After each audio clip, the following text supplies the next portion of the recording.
안녕하세요 여러분, 아침밥 왔습니다. 여러분 너무 놀랍게 우리 지금 또 미가서 마지막 장에 와 있어요. 정말 너무 경이롭죠. 이렇게 성경을 한 권씩 떼간다는 사실이 너무 감격스럽고, 또 혼자만 하는 게 아니라 우리가 함께 이렇게 말씀을 묵상하면서 힘을 얻고 또 하나님을 경험하고 있다는 것이 너무나 행복하고 감격스럽고 뭔가 말로 표현할 수 없는 그런 기쁨이 제 안에 있습니다. 여러분도 그러실 거라고 믿습니다.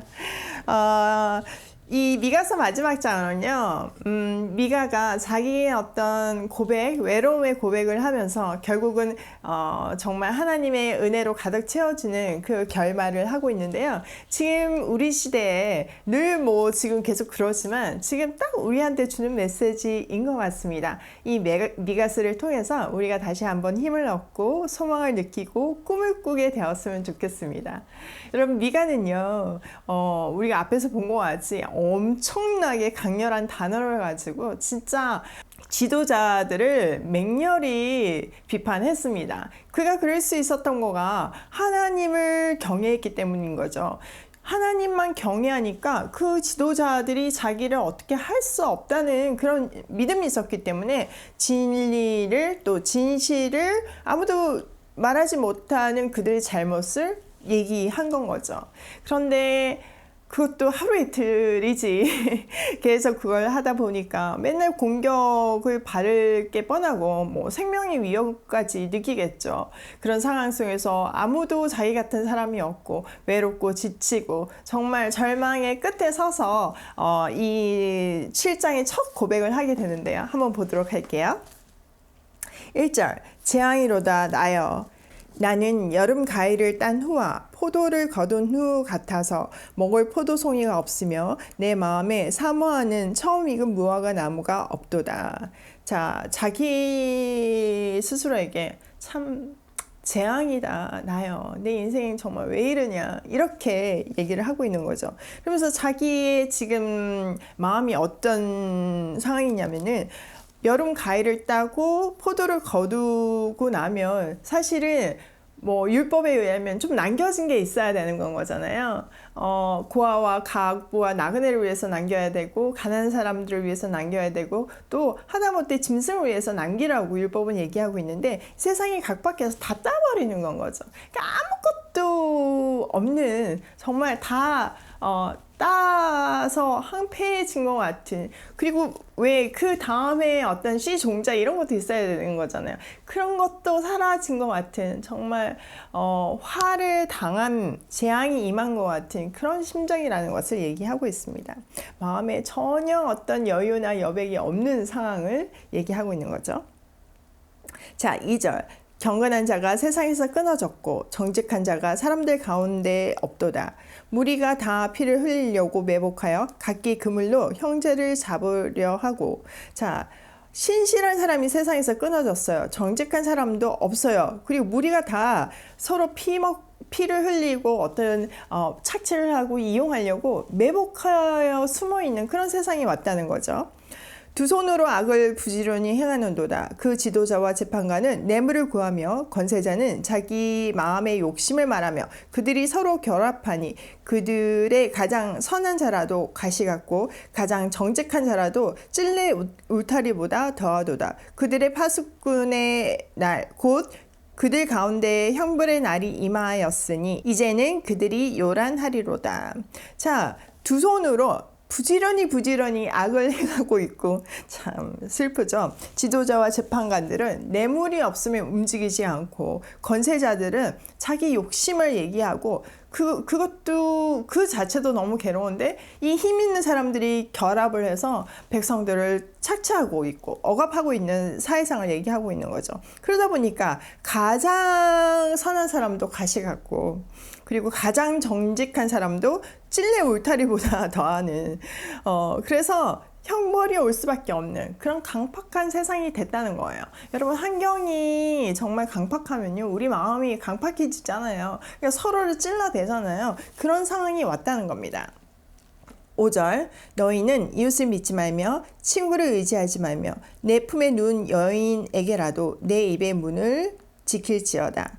아들이 아버지를 멸시하며 딸이 어머니를 대적하며 며느리가 시어머니를 대적하리니 사람의 원수가 곧 자기의 집안 사람이로다. 와우, 정말 절망이죠. 여러분, 집에 뭐 세상이 아무리 괴롭힌다고 그래도 집에 와서 뭔가 얘기할 수 있고 속마음을 이해해주고 가정이 따뜻하다면 우리한테 희망이 있어요. 뭐 다 위로가 되겠죠. 그런데 아내한테조차도 믿을 수가 없어서 입을 닫아야 되는, 서로한테 서로 믿을 수가 없어서 다 경계하고 다 입을 닫아야 되는, 집안 사람이 오히려 더 심한 원수가 되는 이런 세상이 왔다는 것을 얘기하고 있습니다. 자, 이런 절망적인 상황에서 미가는 기도할 수밖에 없는 거죠. 하나님, 제 마음이 이렇습니다. 이렇게 하나님 앞에 마음을 쏟아냈을 때 하나님은 구원을 채워주십니다. 참 놀라운 거예요.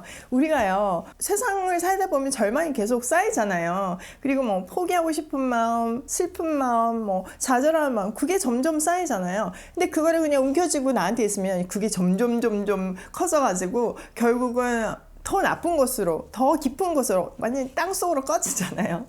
근데 놀라운 게 이거를 하나님 앞에 쏟아놓으면 하나님은 그 마음, 그러니까 지금 그 절망이 비워지면서 하나님의 은혜와 사랑이 충만하게 채워지는 거예요. 그래서 우리 마음에 소망이 생기고 희망이 생기고 기쁨이 생기는 겁니다. 지금 미가도 사실 바로 앞에는 절망을 얘기했잖아. 나 진짜 망한 것 같다. 난 진짜 이제 뭐 정말 절망적이다. 이렇게 얘기했지만 금방 마음을 쏟아놓을 때 하나님이 기쁨을 주시고 결단을 하는 그런 모습을 볼 수 있는데요. 한번 볼게요.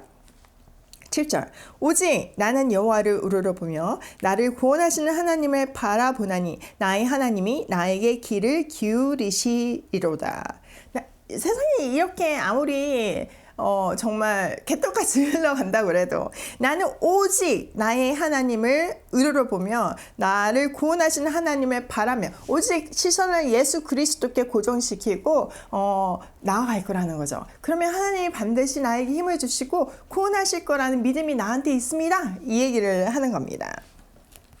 자, 8절. 나의 대적이여 나로 말미암아 기뻐하지 말지어다. 나는 엎드러질지라도 일어날 것이요 어두운 데서 앉을지라도 여호와께서 나의 빛이 되실 것임이로다. 자, 대적들은 내가 넘어지고 괴로워하면 즐거워하겠죠. 근데 그러지 말라는 거야. 근데 그럴 수 없다는 거야. 왜냐하면은 하나님께서 나에게 빛이 되어 주실 것이기 때문에 니네가 조롱하고 기뻐할 일이 사라질 거다. 이 얘기인 거죠. 내가 여호와께 범죄하였으니 그의 진노를 당하려니와 마침내 주께서 나를 위하여 논쟁하시고 심판하시며 주께서 나를 인도하사 강명에 이르게 하시리니 내가 그의 공의를 보리로다. 뭐 우리는 하나님한테 늘 범죄하죠. 그러나 회개했을 때 용서해 주시는 거죠. 그리고 하나님이 친히 나의 대적을 대적하셔서 결국은 세상의 공의, 우리는 늘 세상에 공의가 사라졌다, 정의가 사라졌다 이렇게 얘기하지만 하나님은 반드시 그 공의를 이루시는 분이라는 것을, 그것을 보게 될 것이라는 것을 얘기하고 있습니다. 나의 대적이 이것을 보고 부끄러워하리니 그는 전에 내게 말하기를 내 하나님 여호와가 어디 있느냐 하던 자라. 그가 거리에 진흙같이 밟히리니 그것을 내가 보리로다. 그 대적들이 막 니네 하나님 어디 있냐고 이러면서 괴롭히고 조롱하고 용기를 꺾고 이랬잖아요. 그런데 그것이 부끄러워지는, 그리고 하나님이 공의를 실현하는 것을 그 대적들이 보게 될 것이다. 이 얘기를 하는 겁니다. 이사야 시대에 사네립이 이제 엄청 교만했잖아요. 아수르 왕. 그러면서 랍사르기 장군도 장난이 아니었습니다. 그래서 예루살렘 앞에 와가지고 막 큰 소리로 아람 말로 히브리 말로 얘기를 하죠. 그러니까 백성들이 동요를 하는 건 거예요. 그래서 뭐라고 하냐면 니네 정말 뭐 하나님 구원해 줄 것 같아? 히스기야가 지금 하나님 믿으라고 그러지. 그거 다 아무것도 이펙트 하지 않는다. 하나님 없어. 지금 하나님보다 더 강한 게 지금 사나립 대왕이야. 막 이런 식으로 막 조롱하는 거거든요. 그때 이제 리더십들이 제발 그 백성들이 알아듣는 말 말고 공식말 아람말로 해달라 이랬는데 아랑곳하지 않고 더 이렇게 얘기를 하고 조롱했거든요. 그런데 하나님이 정말 그때 당시는 세상에 갇힌 새처럼 그들의 표현에 의하면 그냥 도관에 든 쥐였습니다. 그냥 죽을 수밖에 없는 그런 상황이었어요. 그런데 하나님께서 기적적으로 밑에 전쟁이 일어나게 그러니까 애굽이 치게 되면서 이제 내려갈 수밖에 없는 거죠. 그래서 결국 포위에서 풀어주셨거든요. 히스기야가 그때 기도했던 거, 하나님 저 조롱하시는 거, 나 지금 조롱 받는 건 괜찮은데 하나님의 이름이 지금 땅에 틀어졌습니다. 하나님의 영광을 위해서 지금 성취해 주세요. 이렇게 얘기하거든요. 그 장면 기억나시죠? 예, 그 얘기를 하고 있는 거예요. 그런, 그게 한두 번이 아니었잖아요. 그렇지만, 어쨌든, 그런 거 같이 하나님을 조롱하는 사람은 결국 하나님의 공의를 바라보면서 여호와를 경외하게 될 것이다. 이 얘기를 하는 거죠. 내 성벽을 건축하는 날, 곧 그날에는 지경이 넓혀질 것이라. 그날에는 아수르에서 애굽 성읍에까지, 애굽에서 강까지, 이 바다에서 저 바다까지, 이 산에서 저 산까지의 사람들이 내게로 돌아올 것이나 그 땅은 그 주민의 행위의 열매로 말미암아 황폐하리로다. 자, 하나님께서 계속 흩으신다고 그랬잖아요. 포로 잡혀간다고 그랬잖아요. 그렇지만 반드시 재건될 날이 올 것이다. 다시 내 백성을 모을 날이 올 것이다. 이 얘기를 했는데 그날이 온다는 거예요. 건축이 되고 성읍이 건축이 되고 정말 땅끝에서부터 사람들이 이제 흩어진 사람들이 포로 잡혔던 사람들이 돌아오게 될 것이라는 거죠. 그리고 그들을 심판했던 그들의 심판의 도구로 사용했던 바벨론이나 아수르는 정말 그들의 죄로 인해서 망하게 될 것이다. 황폐하게 될 것이다. 이 얘기를 하고 있는 겁니다. 자, 14절부터는 이제 그의 마음에 점점 찬양이 차오릅니다. 하나님께 기도하고 하나님이 어떤 분인지를 묵상하고 하나님이 지금까지 이끌어 오신 것들을 기억하니까 가슴 깊은 곳에서부터 찬양이 흘러나올 수밖에 없는 겁니다. 자, 14절. 원하건대 주는 주의 지팡이로 주의 백성 곧 갈멜 속 살림에 홀로 거주하는 주의 기업의 양떼를 먹이시되 그들을 옛날같이 바산과 길르앗에서 먹이시옵소서. 하나님께 간청하는 거죠. 하나님은 우리의 안위를 지켜주신 지팡이지 않냐고 시편 23장이 떠오르죠. 네, 우리를 지켜주셔서 우리를 다시 평화로운 그 초원에서 평화롭게 우리가 살게 해달라고 이렇게 얘기를 하는 거죠.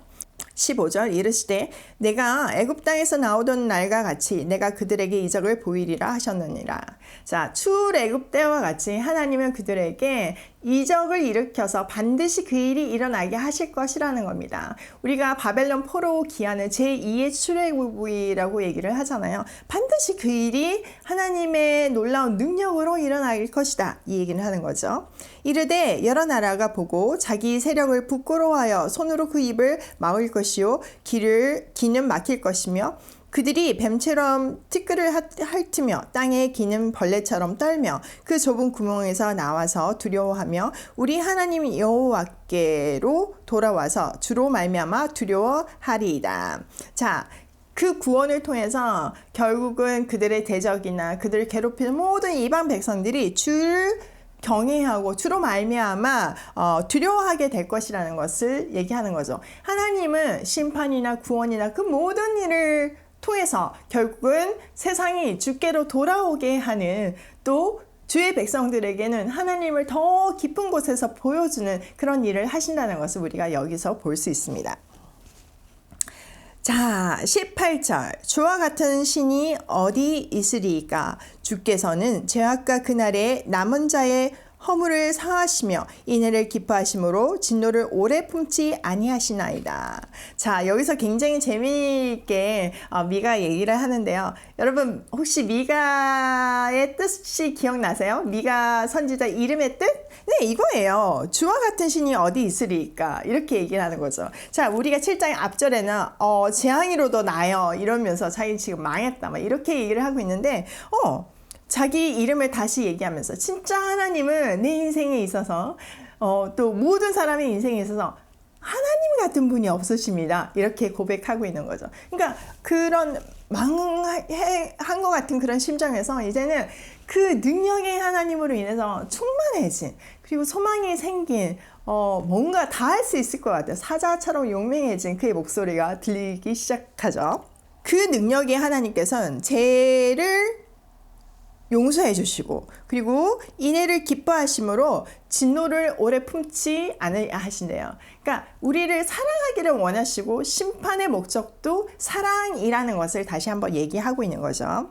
다시 우리를 불쌍히 여기셔서 우리의 죄악을 발로 밟으시고 우리의 모든 죄를 깊은 바다에 던지시리이다.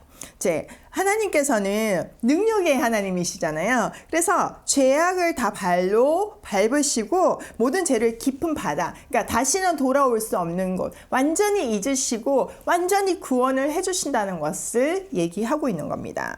30절, 주께서 옛적에 우리 조상들에게 맹세하신 대로 야곱에게 성실을 베푸시며 아브라함에게 인애를 더하시리이다. 자, 하나님은 언제부터 옛적 야곱, 그들의 조상 아브람, 이삭, 야곱, 그때부터 지금까지 신실한 사랑으로 자기네들을 이끌어 오신 그 하나님께서 지금 이 절망적인 상황에서도 그 사랑으로 이끌어 가실 것을 믿는다, 이렇게 고백하는 건 거예요. 그 하나님이 앞으로 나의 미래에도 안 보이는, 진짜 깜깜해서 보이지 않는 그 미래도 그 놀라운 성실하신 사랑으로 내 삶을 이끄실 것이다, 이렇게 찬양함으로 마무리를 하고 있습니다. 옛적부터 신실하게 그들을 이끄시던 하나님께서 지금 우리도 신실하게 사랑으로 이끄시며 우리 미래를 이끄실 줄 믿습니다.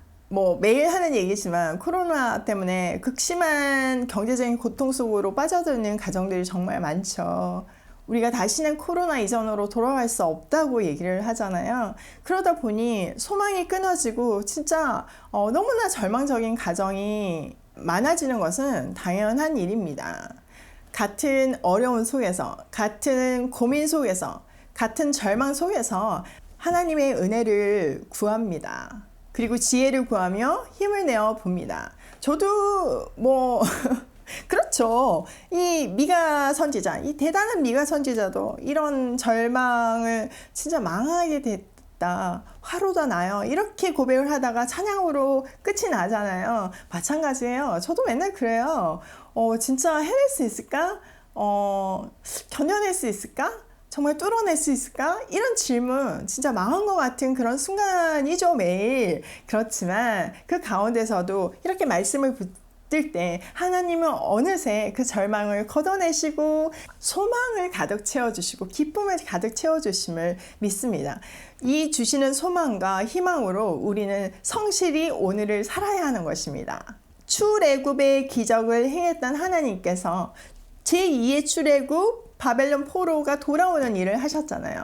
예, 우리 인생에도 강야의 길을 내시고 사막의 강을 내셨던 그 하나님께서 또 이 시기에도 분명히 강야의 길을 내시고 사막의 강을 내실 줄 믿습니다. 오늘도 하나님으로부터 채워지는 희망을 붙들고 성실한 발걸음으로 고고싱입니다.